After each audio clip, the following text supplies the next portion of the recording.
Salut tout le monde, salut les épicurieux. Aujourd'hui je vais vous parler de l'entretien de votre service gaz.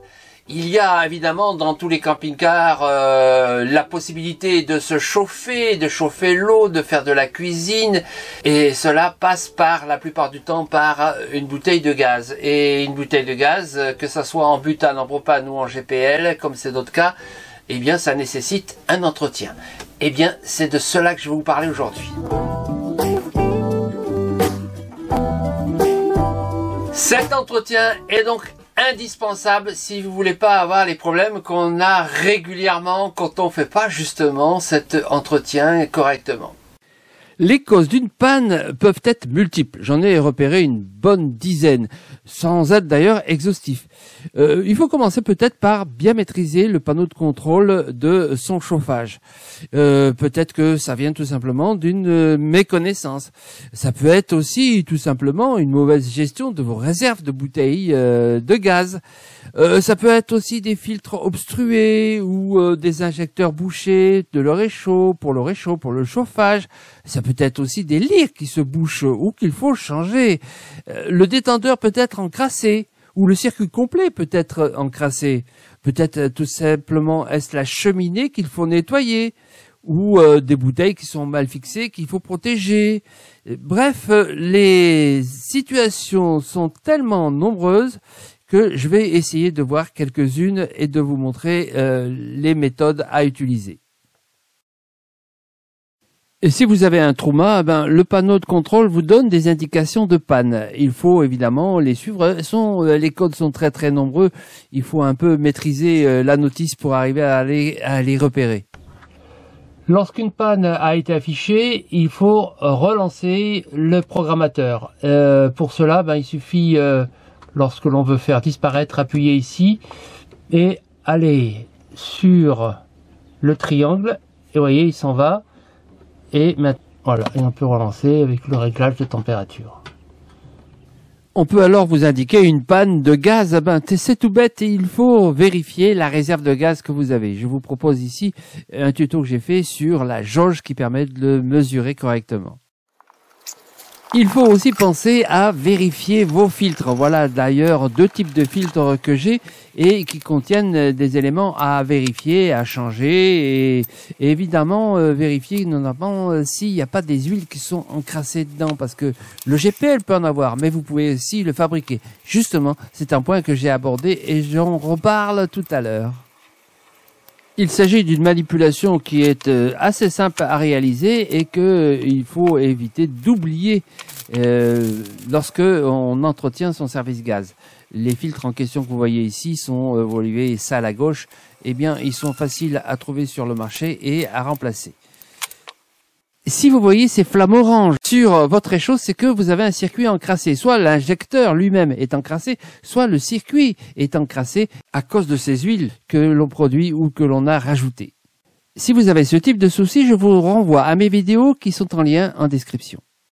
Si vous avez des lyres en caoutchouc, vous allez produire des huiles, des phtalates. C'est une des causes principales de l'obstruction de tous les conduits. J'ai mis en ligne ici des vidéos que je vous engage à les suivre. Et si vous n'aviez jamais entendu parler de phtalates, vous saurez tout sur ce sujet. Il faudra probablement changer votre lyre. Quand vous changez vos lyres, il faut faire attention à plusieurs choses. D'abord que la lyre que vous allez changer correspond au moins à la longueur que vous avez déjà. Vous pouvez les avoir de différentes longueurs. Moi, celle-ci par exemple, c'est celle qu'il y avait à l'origine. Et maintenant elle est périmée puisqu'elle est dépassée de date. Et j'en ai pris une un peu plus longue, ça peut s'acheter très très long. Hein. Là, celle-là elle fait 50 je crois, et celle-là devait faire 35. Ce qui me permet notamment de pouvoir la passer derrière la bouteille en pliant à cause des filtres qui donnent une rallonge sur la bouteille. Et donc c'est plus pratique. Donc j'ai choisi de la prendre plus longue.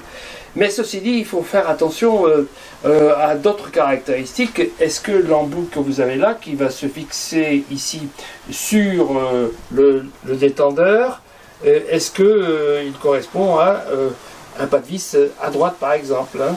Ça c'est à droite, alors que de l'autre côté c'est un à gauche. Alors je crois que celui-là c'est le raccord demi-gauche, alors que celui-là c'est le raccord M20-150. Mais regardez la clé que j'ai ici, c'est une 24 ici pour la serrer, alors que sur celle que j'ai d'origine, ici c'est une clé de 23. Donc déjà, si le pas de vis convient, après il faudra que vous ayez les bonnes clés pour le serrer. Lorsque vous vous intéressez à l'autre côté, ici avec la sécurité, vous voyez qu'ici c'est du 19. Alors déjà, il faut avoir toutes les clés qui conviennent. Et puis ici, si vous avez la clé qui est fournie, normalement ici c'est une clé Truma que j'ai trouvée avec l'achat du camping-car. Encore faut-il que cette partie-là corresponde aussi à la forme que vous avez ici. C'est pas toujours le cas, parce que j'ai une autre situation qui est avec une autre dimension. D'ailleurs, on me reproche dans la vidéo, quand j'utilise une clé multiple, de ne pas utiliser cette clé-là. Ben, c'est parce qu'elle est tout simplement pas à la norme que j'ai ici. Et puis vous avez ici en fait cette clé qui est en fait une clé de 23. Celle qui est ici, c'est celle qui est à l'origine de 23. Elle n'irait pas pour celui-là. Vous voyez, c'est un peu plus compliqué qu'on imagine au départ. Alors, si vous devez changer votre lyre, vous pouvez changer tout ceci, ça se vend, c'est bien plus cher que si vous achetez que ça et que vous changez juste la sécurité pour l'installer là. C'est ce que je vais faire moi. J'ai eu la chance de trouver ça. Je vous mets en lien ici le lien que j'ai trouvé. C'est une maison hollandaise qui fait ça, hein, qui s'appelle La Boutique du Gaz en hollandais. Mais on peut le trouver dans le site français laboutiquedugaz.fr. Comme j'ai de bouteilles de gaz, eh bien je vais changer les deux lyres. Remarquez au passage que cette lyre, elle a une durée de péremption indiquée ici, les 2022. En fait, on est en 2023, presque 24, donc je l'ai gardé ici 2 ans de trop. Et c'est pour ça que je m'en suis aperçu lorsque je suis tombé en panne à cause des phtalates qui vont se former dans ce tuyau qui est en caoutchouc. Donc j'ai décidé de les changer et l'idéal c'est de mettre des lyres en inox. Alors celle-ci elle est en inox, mais l'avantage de la chercher sur la boutique que je vous ai indiqué, c'est qu'elle est beaucoup moins chère que celle que vous trouvez dans les sites français. Ça j'ai dû payer ça 31, 32, alors que les trucs en inox c'est jusqu'à 75, c'est-à-dire le double. Alors quand vous en achetez deux, ça fait du tweet plus de 150 €, d'où l'intérêt de bien chercher, et j'ai fini par trouver celle-ci. Alors elle correspond à la norme que est indiquée ici, vous voyez, ISO 11237. C'est cette norme qui est intéressante puisqu'elle elle spécifie des exigences sur les différents types de tuyaux que l'on peut avoir pour le gaz et qui résistent notamment à une très forte pression. Mais là, l'idée, c'est pas que ça résiste à une très forte pression, c'est surtout qu'il n'y a pas de date de limite. Elle est indéterminée et on a juste la date de fabrication, comme ici, vous voyez, 2023. Et dans les dates que vous avez ici, j'en ai trouvé une quand même. Alors, c'est la date de fabrication de la lyre qui est là et qui est notée 2022. Donc pour l'instant, il n'y a pas de date de péremption, ce qui fait que ça peut durer très très longtemps. Normalement sur les trucs inox c'est indéterminé, c'est-à-dire que c'est éternel. Là j'aurais bien voulu que ça soit précisé. Bon, et il faut connaître cette norme, je l'ai cherché et je l'ai trouvé. Voilà, en fait c'est un fabricant italien celui-ci, qui est vendu dans le magasin hollandais.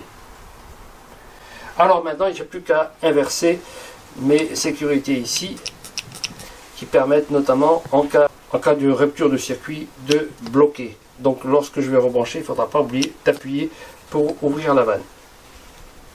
Une fois que j'ai dévissé ici, je vais pouvoir le mettre ici. Je vérifie qu'effectivement c'est les mêmes, et je vais le vérifier surtout en vissant. Remarquez ici qu'il n'y a pas de joint, ni là.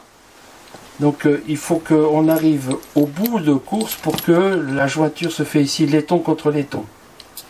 Comme pour les olives, c'est l'équivalent d'une olive. Ou si vous préférez, c'est le mâle qui se visse dans le femelle à l'envers. Voilà. Bon là, vous voyez que je suis déjà arrivé en bout. Ça bouge encore. Donc il faut que je le serre. Et en appuyant ici comme ça, en serrant dans ce sens. Bon, moi personnellement je vais le mettre dans l'étau et serrer pour écraser correctement l'olive. Allez, on serre.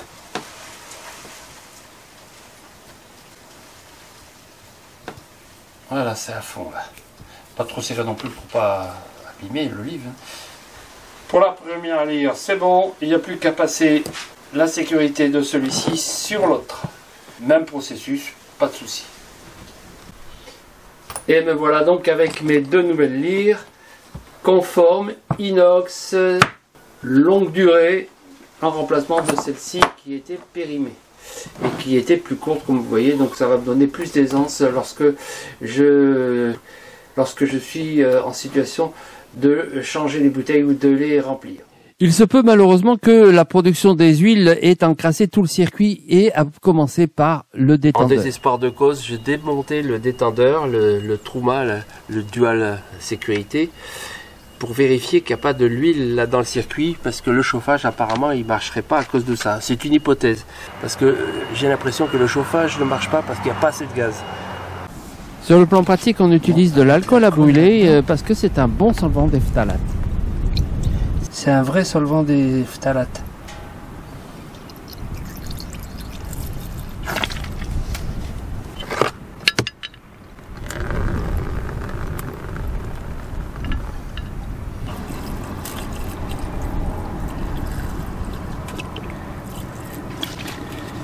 En fait, il faut arriver en même temps à plier ici pour ouvrir le circuit.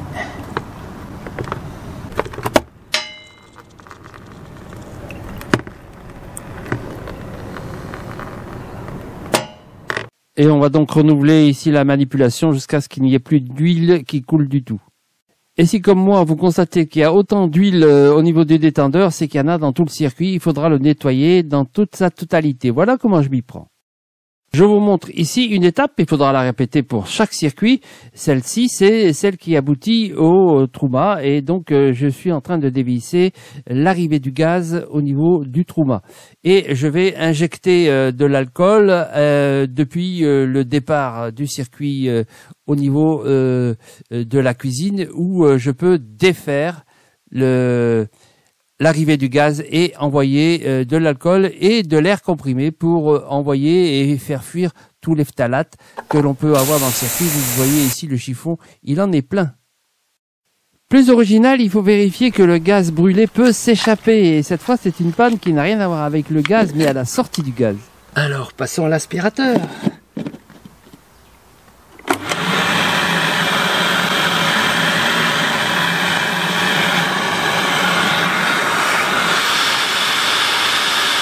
Et en effet, il se peut que pendant l'hivernage, vous ayez des insectes qui se soient installés dans le conduit, qui ont fait un joli nid qui a bien obturé le circuit d'évacuation et ça bloque le système. Heureusement, c'est une sécurité. Et pour finir sur une note de sécurité, n'oubliez pas que les bouteilles doivent être bien sanglées dans leur coffre. Si une sangle rigide est obligatoire pour les installations de GPL permanent, on peut se contenter de sangles normales, souples pour le reste. Et regardez ce qu'a fait Patrick, un abonné qui m'a envoyé des photos de ce qu'il a fait pour éviter qu'elle bouge pendant qu'on roule. Merci Patrick pour cet apport. Eh bien voilà quelques moyens de vous dépanner lorsque vous serez en panne de gaz. Cela permet d'utiliser le camping-car dans des bonnes conditions, mais aussi ça vous protège des problèmes que vous pouvez rencontrer dans les voyages et qui peuvent être des problèmes de sécurité aussi. Donc j'espère que ça vous a été utile. Je vous engage à vous abonner si vous ne l'êtes pas encore. Je vous engage à mettre des commentaires, à mettre des likes et à suivre avec fidélité notre chaîne. Bye bye!